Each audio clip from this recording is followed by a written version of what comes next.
What is up YouTube? I'm Royal, I'm rank 1 Wild Rift, and welcome to the breakdown for patch 6.3e. We have a lot of probably meta changing changes, so let's jump right into it. Some huge changes coming up. First of all, Kog'Maw will be coming next week, which is going to be super exciting.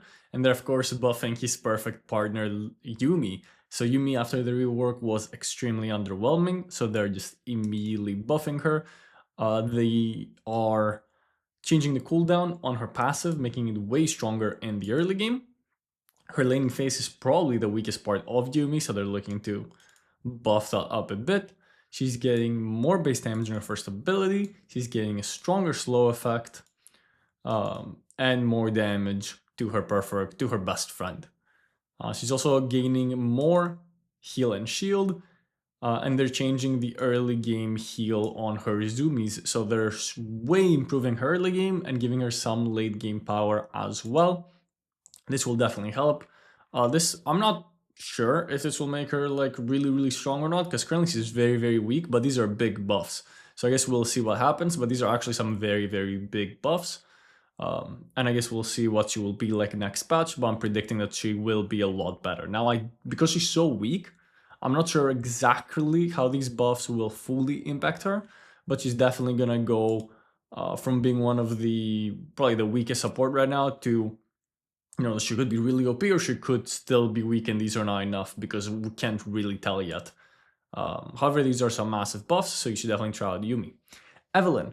So she's getting more damage on her first ability.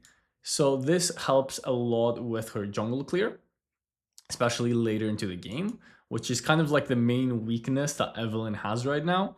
But what's also interesting is they're buffing the damage to minions. So is mid lane Evelynn back? In Season 0 of Wild Rift, when the game first came out, mid lane Evelynn was one of the strongest picks because she could clear the wave so quickly and then roam to the side lanes and get free one-shots.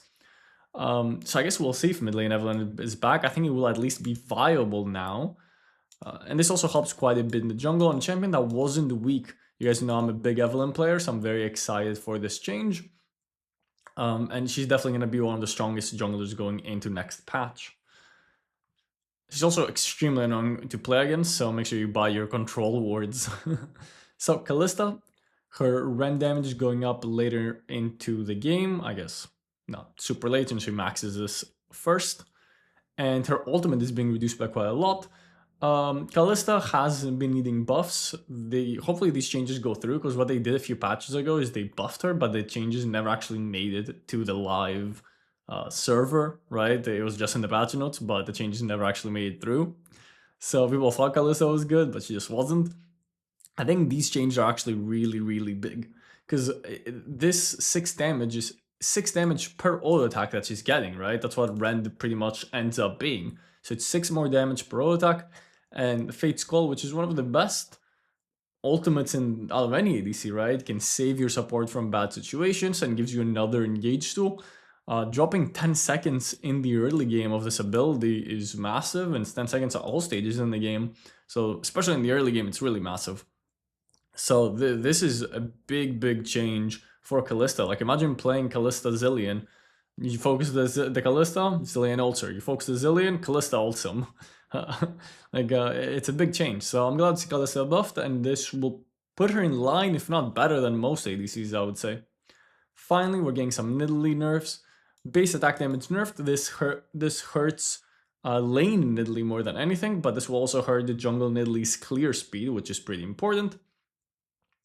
Her takedown, which is Cougar form, they're showing the wrong icon here. There should be the Cougar form icon. I'm assuming that's just a small patch notes mistake. It's going down by 5 damage, which of course is amplified based on missing health, and if you hit your spear or second ability, if you have your passive. So 5 damage does mean quite a lot of damage if you think about all the multiplying buffs that it gets. So this is a nice change. It's gonna kind of stop her from one-shotting you. And okay, this is the nerf that I wanted to see the most. They're making her less tanky. The problem with Nidalee in Wild Rift is how tanky aspect of the Cougar actually makes Nidalee by giving her a lot of armor and a lot of magic resist. So I'm really glad to see this nerf happen. It doesn't look like a huge nerf. It's only 0.5% ability power. So this looks like a moderate nerf. It's definitely going to stop her from completely dominating every single game that she's on. Obviously, if you know how to play Nidalee, it's still a hard champion to play. So this is a really, really nice change. I really like this change. She's still going to be decent. Now, sadly, we have young Timothy nerfs, and they're nerfing Teemo's godlike late game by 10. You lose 10% in total. You lose 10% ability power on your ultimate and 5% ability power scaling on your first ability. This nerf does make sense. Teemo's late game is completely disgusting oppressive. This isn't a huge nerf by any means, but you guys know how I always play Teemo for the shrooms. I say that a lot in all my Teemo games. This is what I meant, right? You can place your shrooms in late game teamfights and just do an insane amount of damage. So assuming you have like 500 AP in the late game, you're now missing out on 50 damage, which is, it's not huge by any means, but it's an okay nerf. 5 AP ability power nerf on the Blinding Dart is honestly not that impactful, but that will cut down on his burst as well. Overall, obviously sucks to see, but I think this is a good nerf for Teemo to kind of balance him out and stop him from terrorizing these late game matchups. I would have liked to see some early game compensation buffs because Teemo really struggles in the early game. I would like to see his base armor slightly increased so he can actually lane against a lot of these like bruisers like Aatrox. But it is what it is. We'll see what they end up doing with Teemo after this nerf. But overall, I think it's a good nerf. Morgana nerf on her second ability. This is a huge nerf for jungle and mid lane Morgana, but especially for jungle Morgana.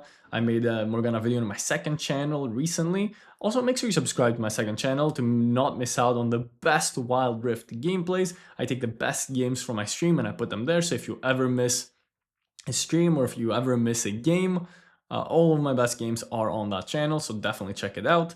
The link should be the first link in the description. So this is going to slow down Morgana's clear by a lot, which is the main reason why you picked Morgana jungle, right? She has the fastest clear in the game. All she does is really farm. Her ganking is not great. You have to run at them, smite them, and ult them to really get a gank going.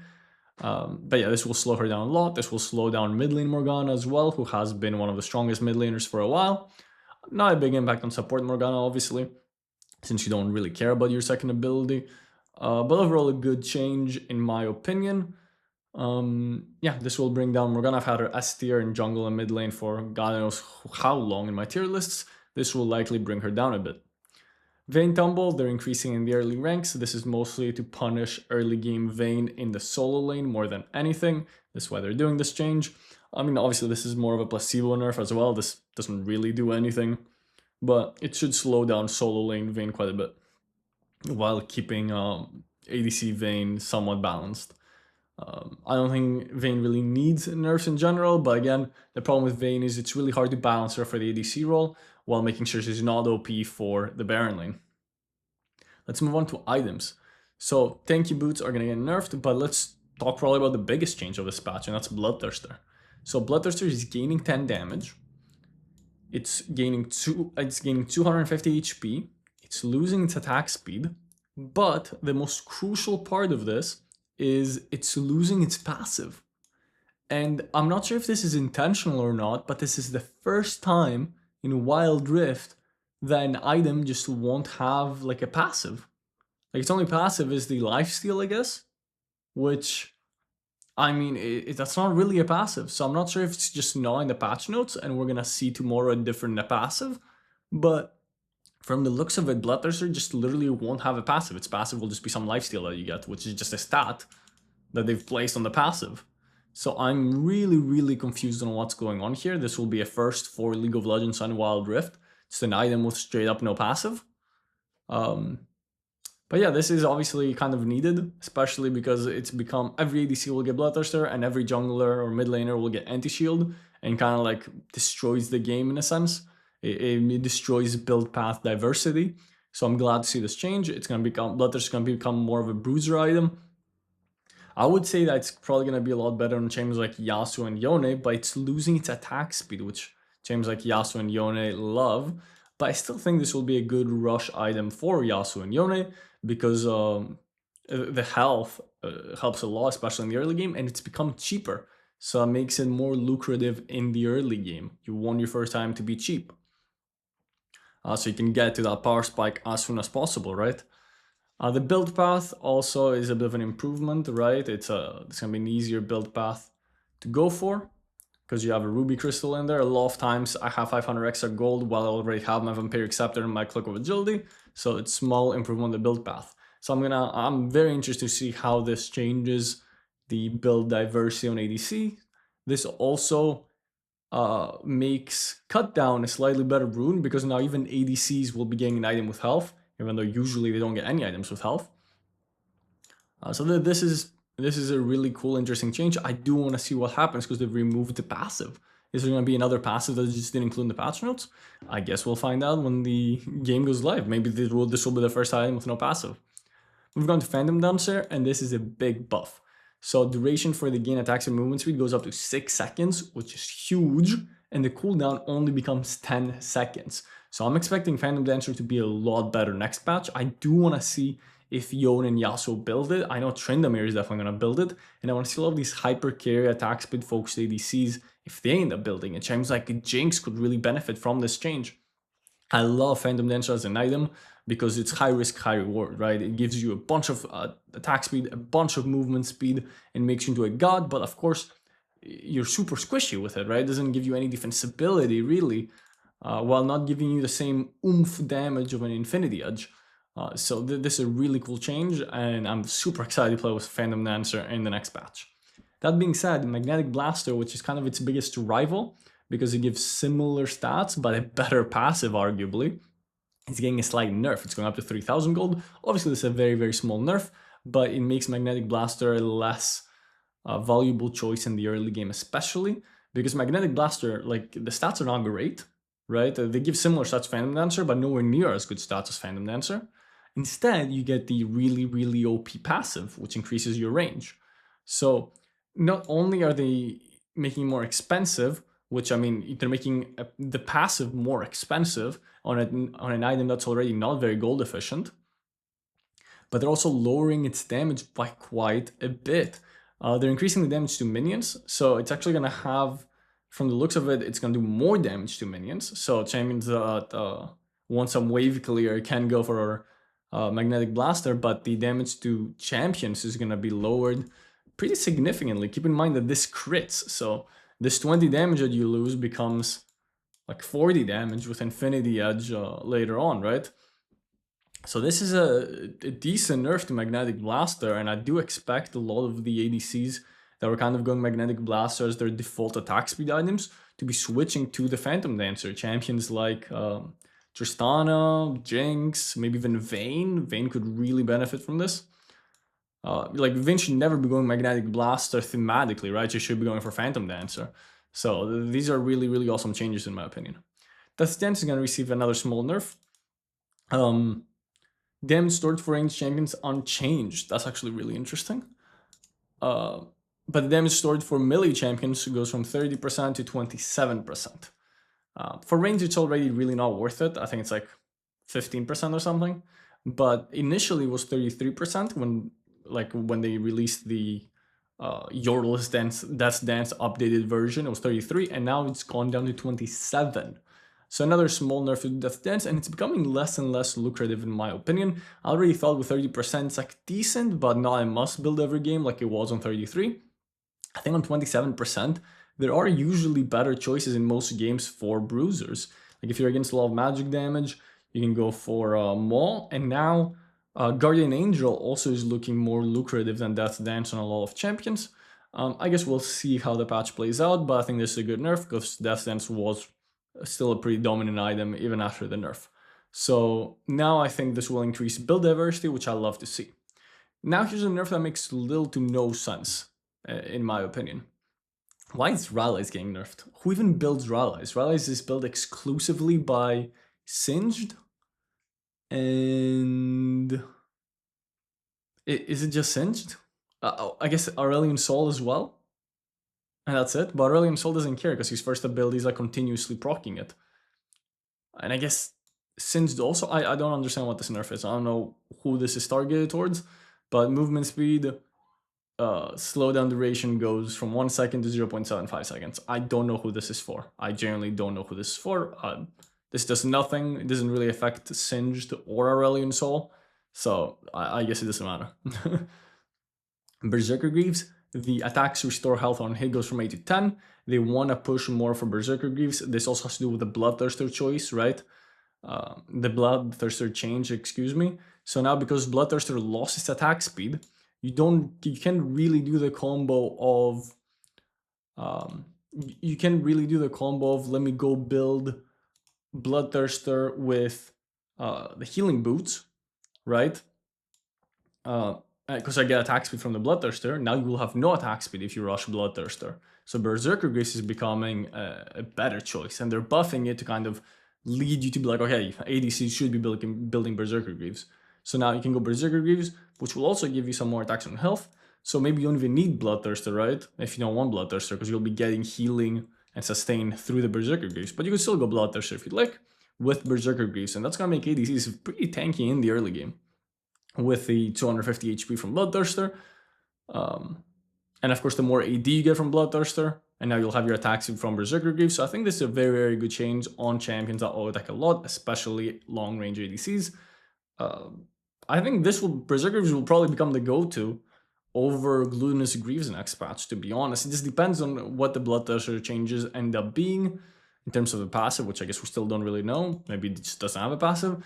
And also how worth it is for ADCs to build Bloodthirster in the early game. But overall, this is a nice change to see. It will definitely make them a lot more competitive compared to the healing boots that everyone goes anyway.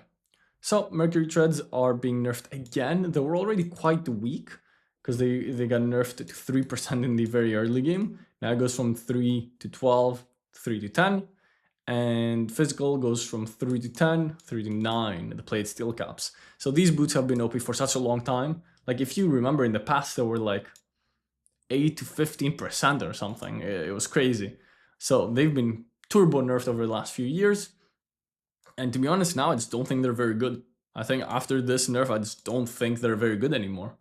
Obviously on tanks, you're still gonna go these. But I feel like on bruisers, a lot of people will start going for damage boots, or maybe even cooldown boots, which will still give you the HP and the health regen, or the mana regen, depending on what champion you're playing. But these are some pretty big nerfs on damage boot on tank boots. That they've just been continuously nerfed over and over and over again. So this is a pretty big change.